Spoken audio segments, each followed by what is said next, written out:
We're going to make this work. We're going to make this work. All right, well, hey.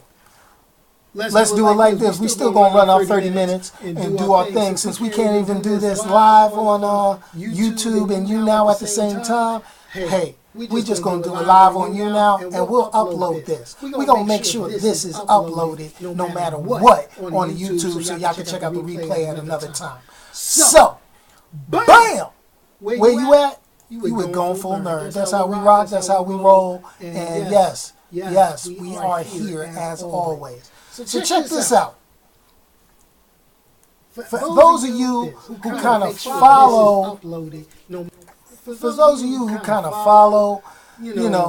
Facebook stuff, what goes down, what I be going back and forth with some of my boys online and everything, kind of saw that I got into it with my boy Dane when it came to the movie Suicide Squad. He made a nice little post on Facebook, and I'm gonna call it. I'm gonna be cool with it and call it a nice little post where he said the movie was straight ass.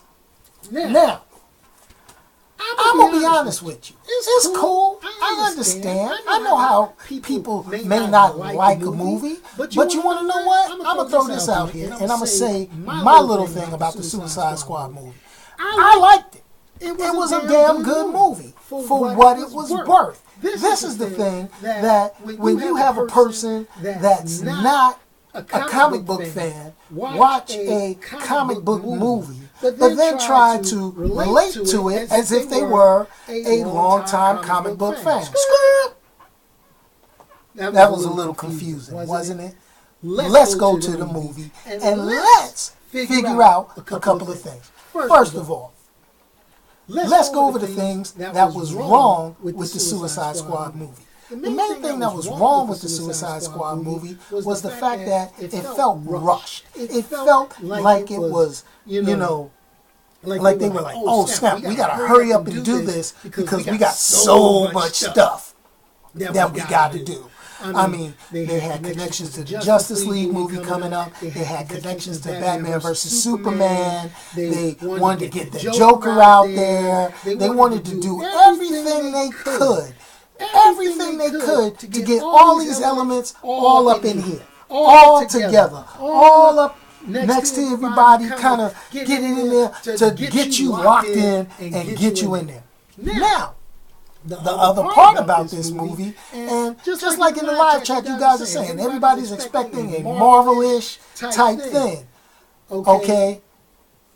You can't really, you can't really, do what Marvel does. Doing what Marvel does, that works for Marvel, not for you, Warner Brothers. Warner Brothers, y'all had your chance to do what Marvel's doing right now years ago.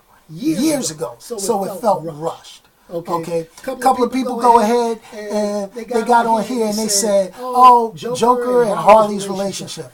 I'm going to go a little bit on the good and bad with that, because the thing about it, for those of you who are familiar with Harley Quinn, who was introduced in the Batman animated series, Bruce Timm actually created the character. It's a love-hate relationship with Harley and the Joker. And I'm going to say it's a love-hate with that Harley and the Joker, because this is the typical abusive relationship that, Tyler Perry makes all his movies about, but there's no light-skinned dude coming in, to save the day. So that's how that works out. So there's no light-skinned dude coming to save Harley, with this. Other than maybe Batman came in and saved her a couple of times, but that's a whole different story. They kind of rushed her origin, which is cool, because you got to get some sort of connection to these characters quick.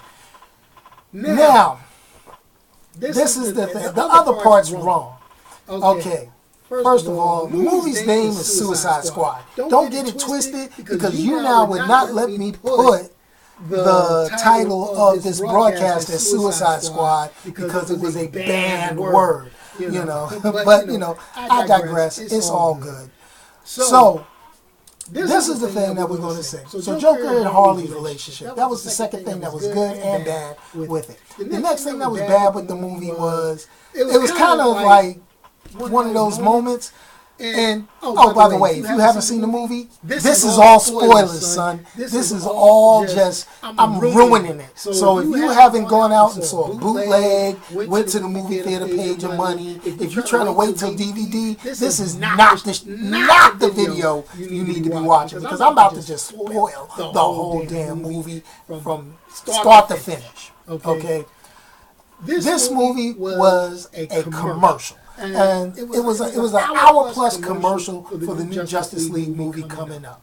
And the reason why I said that is because you had more Batman popping up in this movie, saying his things and leading on. I really kind of felt like I was watching the Avengers the first time, or watching the Iron Man. Remember Iron Man when Nick Fury was like the stalker coming up into his bedroom?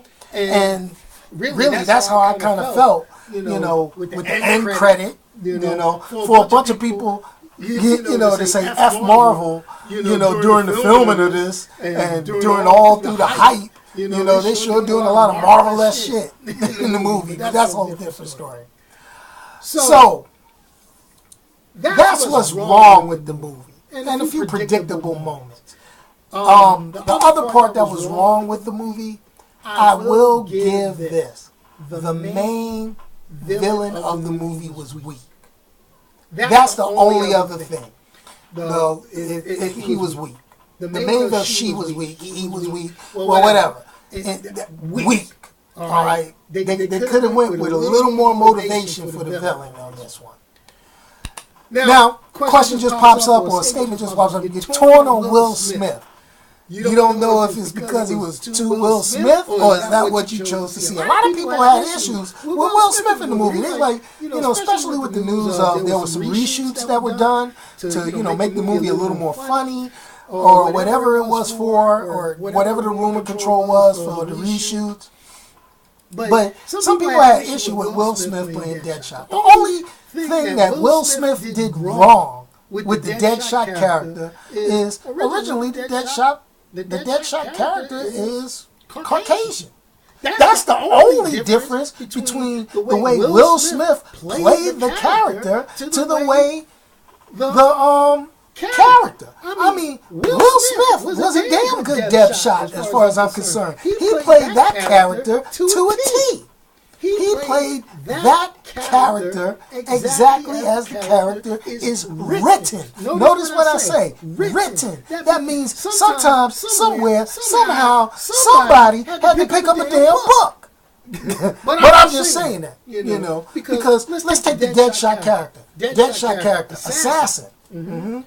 Kills for money. Mm-hmm. Not for glory, not for the thrill of it, but for money. Okay. Has a kid that he cares deeply about. That's from the comic book. Okay, that's from the written. Okay. Seems like it worked for me. Smart ass, always bucking up against the squad. And really, he's kind of the de facto leader of the squad. F. Rick Flag. Rick Flag is written just like Rick Flag. He's a bitch in the comics. He was a bitch in the movie.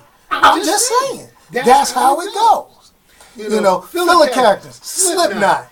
You could tell he wasn't even in the promo. So you knew as soon as they brought his ass on screen, he was done. He was toast. Captain Boomerang, they could have did a little more with that character. But in the comic books, he's an idiot. In the movie, he was an idiot. Now, what made that movie?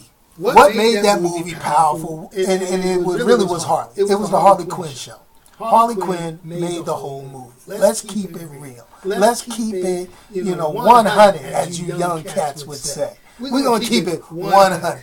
Yeah, we knew Slipknot was going to get it. Slipknot showed up with all them ropes. It was like, yeah, come on. There were also a couple of other complaints. And one of the complaints was about Killer Croc being a little too black. I mean, last time I checked, in the comic book, he is black.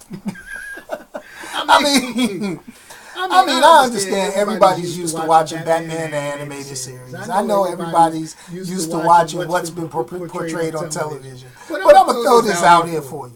Pick up a comic book sometime. It's not going to hurt you. It's not a nerdy activity anymore. There's thousands of comic book stores across the United States, and there's a lot of cool stuff in them. So you can actually go to the comic book store, pick up a book, pick up some recent history, and check it out. I mean, I loved Harley in the movie too. Harley was hot. Harley was going on. Only thing, Harley was suffering from a disease. You know, Margot Robbie, she was suffering from no acetol.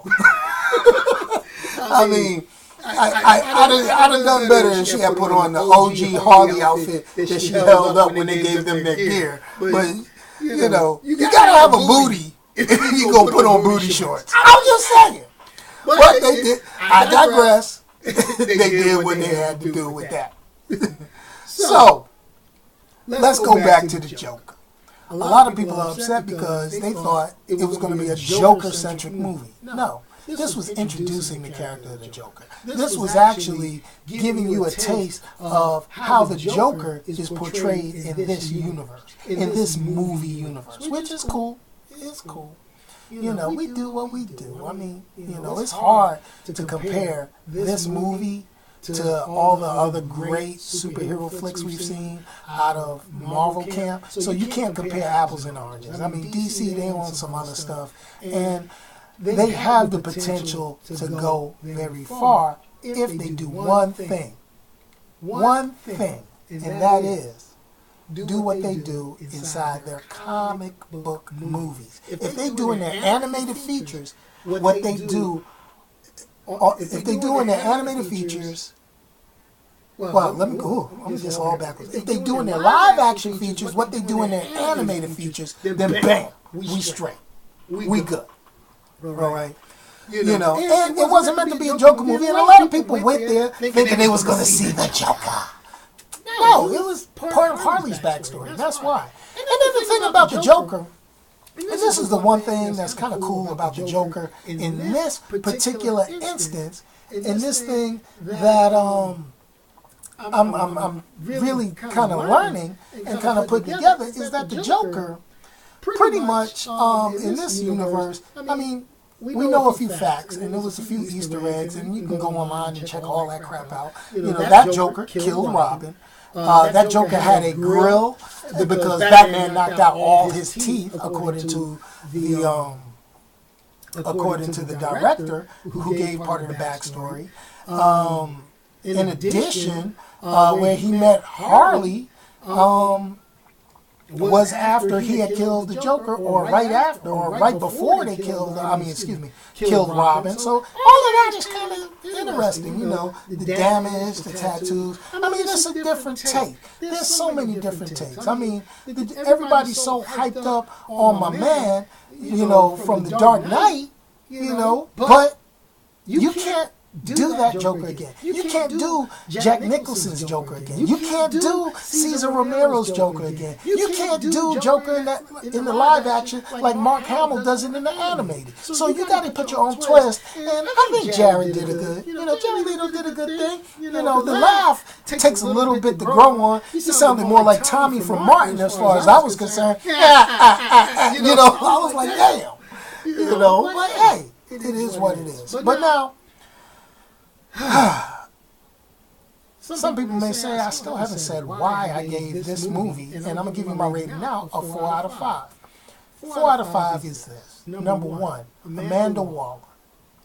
Amanda Waller was played exactly like she is in the comic books. Not the new 52 slim skinny version, which, you know, we need like Amanda Waller looking like Oprah ate like 3 babies or something on that joint in order for us to really get Amanda Waller the wall like we normally say. But they had her ruthless. She was out there. She, you know, they bam. It wasn't clear for this anyway. She was, you know, on point. That's what I'm talking about. The way she bucked up in the after credit scenes to Bruce Wayne talking about you shouldn't be going out at night. And he gave that look like, what? That's how you do it. That's how you do it. That was a bright spot for the whole thing. Second of all, Deadshot. Deadshot, I'm not a big Will Smith fan. I'm not going to sit here and act like I'm a Will Smith fan. But I will say this. Will Smith did a damn good job as far as I was concerned. Next, Harley Quinn. Harley Quinn, boom. That was hot. That was on fire. That was good. Boom. So what do I got? This is what I got. Suicide Squad is a 4 out of 5, but at best, the movie as a whole is marginal. And the reason why it's marginal is the storylines are too weak. They're connected to Batman vs. Superman, which I thoroughly hated that movie, and the upcoming Justice League, because this was like the forming or getting the files so he could find the Justice League, as we've seen in the trailer. So, what can we expect in the future? I have a feeling that the Justice League movie is going to feel just as rushed as Suicide Squad, and I don't think you're going to get a Suicide Squad 2, because in order to get the star power that you had in this one back again, it would have had to have done a hell of a lot better in the box office, and I think the bad press kind of did it wrong. Should you go see Suicide Squad? Yeah. Soundtrack, banging. Action, banging. Comedy, banging. Certain plot points, the villain, weak. Predictable, yes. But I can live with that. It was entertaining from beginning to end, and that's what you go to the movies for. So that's all your boy got to say. That's all about Suicide Squad. 4 out of 5 from your favorite nerd, me, right here. Check out the YouTube channel, Going Full Nerd. I did that for the first time. I did that the right time. Anyway, I'm out. I'm going to try to upload this and figure out what's wrong with my YouTube connection to YouNow and all that good stuff. But everybody, peace out. You could have been anywhere else, but you were right here with me right now this Sunday. Peace. Woo! That was a lot of talking. All right.